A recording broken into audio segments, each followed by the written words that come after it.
Estudo da dissertação, representações e políticas de identidade, um olhar discursivo sobre o paradidático chega de bullying e a educação para a diversidade. Trabalho realizado na disciplina de Seminário de Pesquisa Linguística pela aluna Daniela Desorzi. Dissertação em estudo é um trabalho realizado de Thalita de Lima para a tela. Bacharel em Letras pela Universidade de São Paulo, atuou como bolsista de iniciação científica do CNPq entre 2011 e 2012. Mestre, então, em Linguística Aplicada pelo Instituto de Estudos da Linguagem da Universidade Estadual de Campinas, Unicamp. Também foi bolsista da CAPES entre 2017 e 2019. Em 2019, concluiu a presente dissertação de mestrado, Representações e Educação para a Diversidade, um olhar discursivo sobre o paradidático chega de bullying. Seu trabalho conta com a orientação de Maria José Rodrigues Faria Coracini. Doutora em Linguística Aplicada pela Universidade Católica de São Paulo, tem pós-doutorado junto ao Centro Universitário em Análise de Discurso e Sociocrítica de Textos, no Canadá. Atualmente é professora titular na Universidade Estadual de Campinas. E para nós, estudiosos da análise do discurso, é um grande referencial teórico, uma vez que faz análises cruciais, principalmente em análises discursivas, que trabalha com textos em sala de aula e todo esse mundo da docência. A presente dissertação tem como corpus de análise a apostila Chega de Bullying, Estudantes do Ensino Fundamental, Material Paradidático, promovido pelo Cartoon Network e pela Secretaria da Educação do Estado de São Paulo. Este material ele é um fruto de um projeto da Secretaria de Educação de São Paulo e também das organizações dos Estados Ibero-Americanos. Logo, existem vários materiais destinados a todos os grupos, fundamental, ensino médio, porém, esta dissertação irá trabalhar com a publicação destinada ao ensino fundamental 1. A pesquisadora busca definir algumas perguntas norteadoras para o seu trabalho. Então, a primeira é: no contexto do material deste corpus de pesquisa, quais são os discursos sobre o bullying e o cyberbullying? De que maneira são representados os sujeitos implicados nessa forma de violência? E ainda, quais são os efeitos para uma diversidade ancorada em políticas de identidade? A partir do corpus de análise das perguntas norteadoras, para a tela lança uma hipótese de pesquisa, que é a seguinte: apesar do material visar a pluralidade, seria ele um instrumento de apagamento da singularidade desse sujeito ao representá-lo? Partindo dessa hipótese, a autora traça alguns objetivos cruciais para o desenvolvimento de sua pesquisa. O objetivo geral é contribuir para a produção brasileira de linguística aplicada e estudos sobre linguagem, sujeito e identidade. Logo, os objetivos específicos são pensar na forma com que a concepção de educação para a diversidade influencia na elaboração de materiais paradidáticos, desestabilizar as representações sociais do bullying e do cyberbullying, questionar a educação para a diversidade e seus discursos. Essas são algumas ações importantes para conseguir lograr os objetivos da pesquisa. Justifica-se a presente pesquisa por ser o tema antigo, porém duradouro, não recente, mas atual. Ou seja, a escassez de pesquisa sobre o tema na área do campo dos estudos da linguagem no Brasil é algo muito presente. Por isso, a autora busca contribuir para essa pesquisa neste campo de estudos da linguagem. O presente trabalho está organizado em 6 capítulos. O primeiro capítulo, intitulado Eu Sou Eu ou Eu Sou o Outro, apresenta a base teórica sobre o discurso e suas funções, como no campo das representações, noções de identidades e diferença. Não obstante, esse capítulo constrói toda a base teórica, que é de teoria Foucaultiana, basicamente. Foucault, então, diz que o discurso é o locus privilegiado de poder. Logo, a relação de poder-saber se instaura quando os sujeitos falam de certas posições, que pode autorizar ou restringir dizeres. Por isso, seria a escola um lugar institucional que vai legitimar e aplicar discursos, ou seja, a escola, como um aparelho ideológico de Estado, segundo Althusser e Foucault, com a relação de poder, opera no poder a fim de docilizar corpos, de submeter os jovens à norma e discipliná-los. Logo, a partir da teoria enunciativa, os enunciados são produzidos por sujeitos únicos, mas se repetem de um novo modo, pois se relacionam com outros enunciados precedentes e predecessores. Por isso, são considerados os átomos do discurso, assim que o constituem. Partindo desta perspectiva e desta base teórica apresentada neste capítulo, as escolas, ou então instituições, reproduzem enunciados a partir de materiais didáticos que têm a função de formar identidades. Ainda neste capítulo, são apresentadas as noções de identidade e diferença, porém para a tela ressalta com ênfase a identidade, dizendo que identidades, conforme Corassini, nomeiam, ou seja, dão existência aos sujeitos ou coisas e fazem acreditar que é ou existe. Identidades são formadas, então, num processo de alteridade. Para Lacan, identidade é o idem, sentido de mesmice, de singularidade. Processos identificatórios dão origem ao eu ideal, perduram por toda a existência.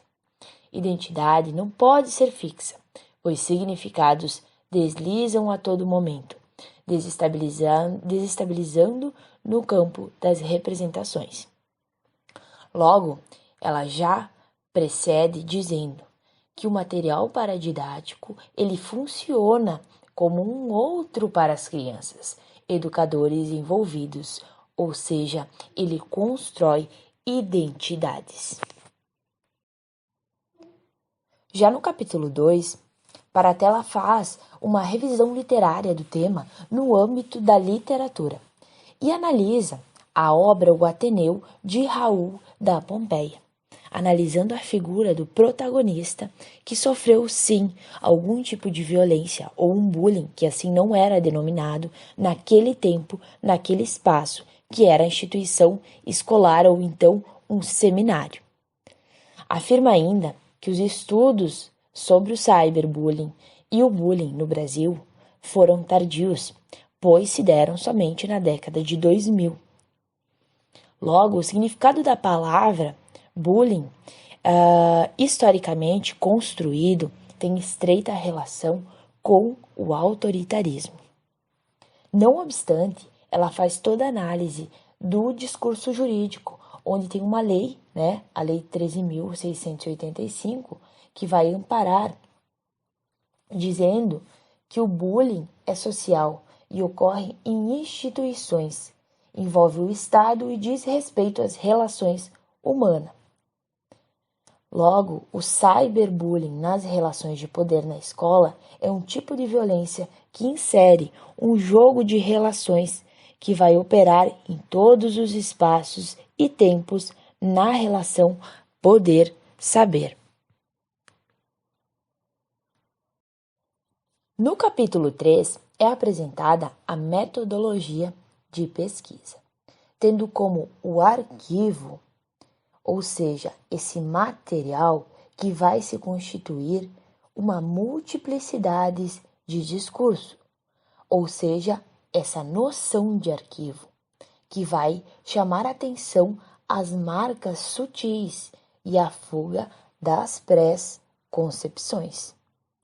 Por isso, ainda, a metodologia vai apresentar o gesto de leitura da pesquisa, o trabalho que compara o investigador com a figura de um explorador em campo aberto. Pois, um investigador em campo aberto, essa metáfora propõe a análise dos movimentos para conseguir realizar esse trabalho, uma vez que o explorador em campo aberto irá procurar rasuras e fazer anotações, identificar os danos, para fazer uma leitura e releitura, para então selecionar textos. Selecionados textos, irá definir o plano de trabalho, até então chegar na fase que ele já tem o conhecimento do que busca extrair, para então consultar documentos e livros e recortar o seu objeto.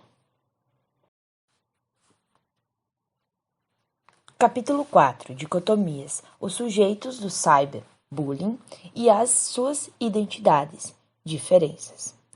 Neste capítulo, a autora faz uma análise do material, abordando que ele está dividido em 7 capítulos, sendo ele o primeiro do que se trata o Chega de Bullying, que vai apresentar o significado de maltratar. No segundo, o que é o bullying, vai definir o conceito básico sobre. O terceiro, o que é o bullying, a definição do cyberbullying nas tecnologias digitais. O quarto, por que o bullying é um problema, traça 3 perfis com atributos físicos e psicológicos dos sujeitos envolvidos. O quinto, todos e todas somos diferentes e todos e todas temos direitos iguais, indica o sentido de discriminar, concebe em processos de diferenciação. O sexto, o que devo fazer diante do bullying, prescreve recomendações e medidas a serem tomadas. Sétimo, entre todos e todas dizemos chega ao bullying.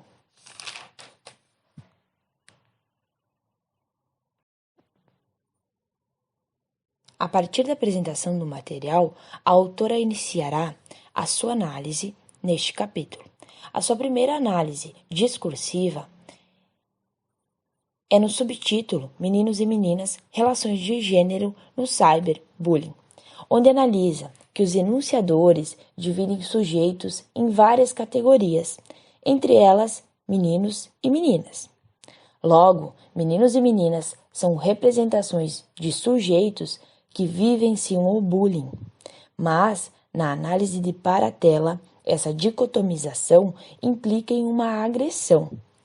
Além dessa, o material apresenta outra dicotomia, dividindo adultos e crianças, em que adultos, então, representariam a autoridade e poderiam intervir. Essas dicotomias vão aludir ao sistema tradicional escolar de figuras de poder que dão ordens, como, por exemplo, o gestor. Em sua análise, Paratella afirma que as identidades desses sujeitos envolvidos irão se confundir, uma vez que a vítima, em sua análise do material, tem um uso comum com ideia de passividade ou debilidade, fragilidade. É uma pessoa perseguida que aguenta o bullying, o cyberbullying, passivamente, com paciência. Significado e efeitos conhecidos, esperados, como então um diagnóstico do médico, em vista dos sintomas do corpo, uma vez que essa vítima vai se sentir sozinha, vai se isolar, enfim. Tem uma imagem diminuída, uma posição imóvel, pois não consegue falar nada a ninguém, sem possibilidade de deslocamentos. Já a identidade do agressor e a figura dele tem papel ativo, sentimento de poder, força e inteligência. Controladores racionais. Quem persegue, então, não sabe resolver seus problemas. Logo, isso parece servir como uma justificativa para justificar o uso da violência. E o terceiro perfil, ou figura e identidade representada, é a testemunha, que vai ser aquela racional, que vai dar o testemunho, que seria uma verdade inquestionável. Porém, ela tem uma imagem imobilizada e passivizada, pois tem medo do agressor e culpa da vítima pela vítima e acaba ficando imóvel, não vai denunciar as agressões e não irá testemunhar a uma autoridade, que seriam os adultos. Capítulo 5. Discurso sobre o cyberbullying. Neste capítulo, Paratella analisa como dizem o que dizem.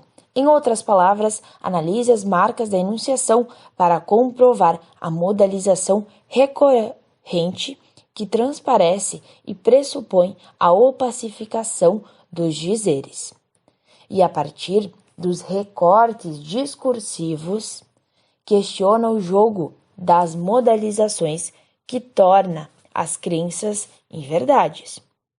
Portanto, na materialidade linguística, se concebem sujeitos e situações, determinando traços, delimitando possibilidades, excluindo-os e segmentando-os de acordo com as noções ilusoriamente invariáveis e estáveis. Neste capítulo ainda, ela faz todo um apanhado teórico sobre o que é modalidade para o nosso sujeito leitor conseguir entender a sua pesquisa.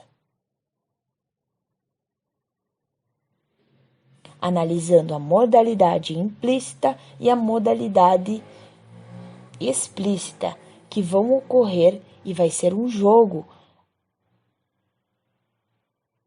apresentado no material e depois também em sua análise.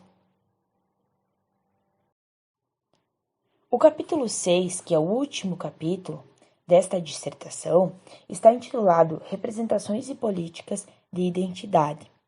Neste capítulo, ela vai analisar que essa dicotomização presente e comprovada nas suas análises vai reverberar no ensino, pois relaciona a polarização às políticas de identidade, tecendo uma severa crítica às políticas, então, de identidades, que, por fim, de diversa, só terão um nome, pois vão se basear, como apresentado em sua análise, em identidades dicotomizadas e estabilizadas.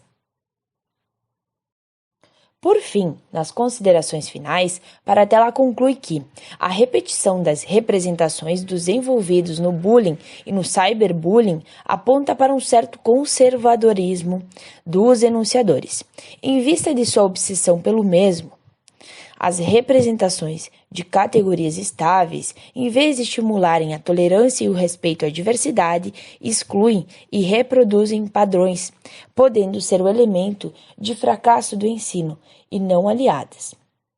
A partir da análise deste paradidático, compreende-se que a educação para a diversidade enfatiza o que há de igual entre os sujeitos, suas identidades, em vez de focar nas diferenças.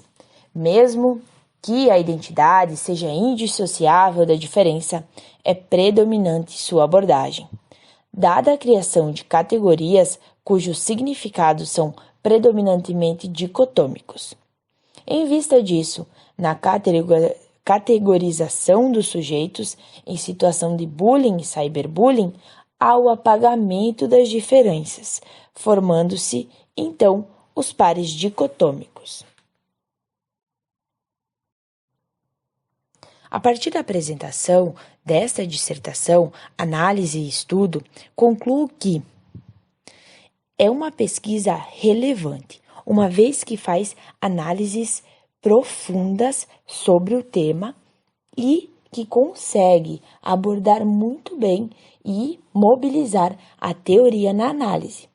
Porém, alguns conceitos teóricos na análise encontram-se soltos e parecem não estarem tão enxugados assim na análise, explicitados, que poderiam ser discorridos com, eu acredito, mais algumas páginas, uma vez que considero o número de páginas não relevante, porém crucial nesse momento em que um leitor despercebido ou que não é da área ainda não tem todo esse aparato teórico e que poderia ter uma leitura um pouco mais didática se esses conceitos fossem movidos de maneira junta. Além disso, é uma ótima dissertação com alguns conceitos autorais muito bem elaborados, que não só vão ao discurso de citação do que leu, mas do que analisou. Analisou de fato o que disse, como disse. Então, uma dissertação muito rica para analisar esses discursos que circulam em um material e para também desestabilizar de fato. Logrou esse objetivo de desestabilizar este material, que veio com um propósito, mas que, não despercebido desta maneira, esse material vai criar as representações, vai sim criar algumas dicotomias, alguns discursos que serão materializados na escola, entre esses sujeitos do discurso. Não obstante, ainda afirmo que a educação e as pesquisas educacionais e o olhar discursivo, ele deve sim estar direcionado às escolas que são sim aparelhos ideológicos de Estado, onde diversos discursos são proferidos e mobilizados a partir de materiais. Não obstante, ainda afirmo que, como pesquisadores, não só da análise de discurso, mas como mestrandos, devemos, sim, aproveitar as nossas pesquisas para o ensino, para a sala de aula, visto que a produção acadêmica deve, sim, ir e servir de base para o professor que lá está, para aquele sujeito, muitas vezes silenciado por esses discursos, muitas vezes apagado por todo esse sistema que está mobilizando discursos a seu favor. Por isso, os discursos são lindos e maravilhosos, porém, na prática, eles funcionam com a sua metodologia e o seu objetivo, que muitas vezes estão mascarando dizeres e que nós, investigadores, devemos explorar de maneira significativa, de maneira rica, uma vez que podemos sim dizer muitas coisas, muitos dizeres, muitos discursos para ajudar este ensino precário que temos nas nossas escolas brasileiras, porque estamos a serviço de sistemas e muitas vezes, assujeitados, não conseguimos criar as nossas próprias estratégias de ensino.